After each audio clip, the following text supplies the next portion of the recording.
Where your treasure is, there will your heart be also. God has hidden unlimited treasures in His Word. Every time we open it, we can discover a new treasure, or admire an old one. What will we find today? Let's dig in. Here's Carla Early with Treasure Hunt in the Word.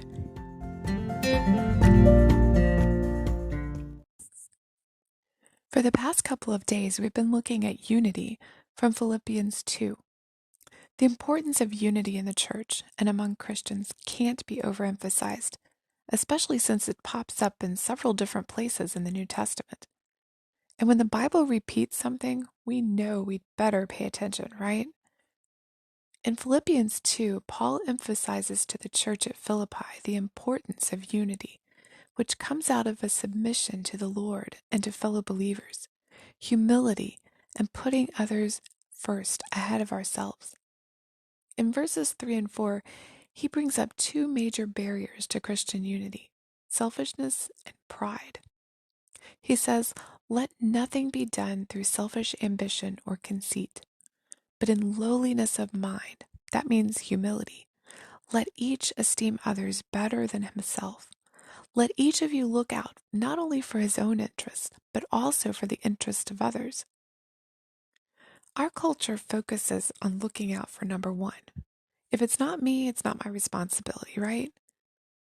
It's a natural instinct to focus on self and not really care about others as much as we should. But then there's some people who are so selfless that they take care of others and not take care of themselves.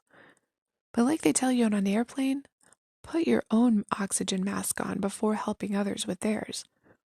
After all, if you take care of others to the exclusion of yourself and your own health and interests, you won't be much use to them long, will you?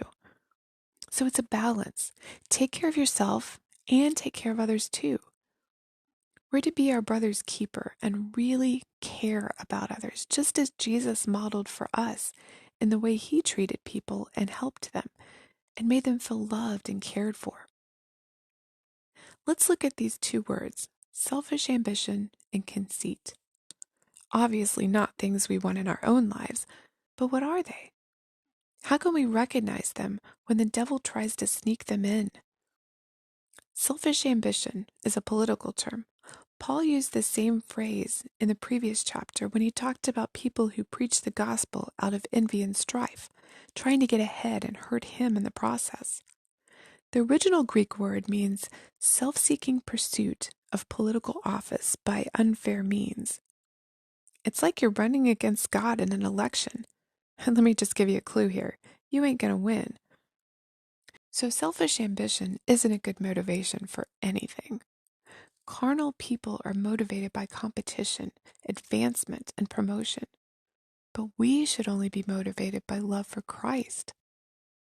The second word here is conceit. No one wants to be considered conceited or prideful, but pride easily sneaks in unseen and sets up camp. We need to guard against it, especially in our motivations. Often we have no greater enemy than pride, and it's pretty destructive. I know this seems like going backwards, but let's look at the beginning of verse 3.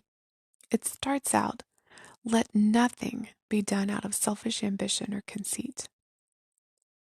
Nothing. Even good actions must have the right attitudes. God judges the thoughts and attitudes of the heart. With Him, it really is the thought that counts because He knows what's in us and why we do things, whether it's out of love for Him or our own motives like selfish ambition or conceit, or even just doing things because we know we're supposed to. Ouch. That steps on my toes. I don't know about yours. How are your thoughts and attitudes? Think of tomorrow's plans. What are your motivations or attitudes behind what you do? You can contact us at treasurehuntintheword@gmail.com. Also, if you'd like to share a treasure God has given you by doing an episode, please contact us. You can listen to other episodes on our website, which you'll find in the description below. Thanks for listening, and remember, where your treasure is, there will your heart be also.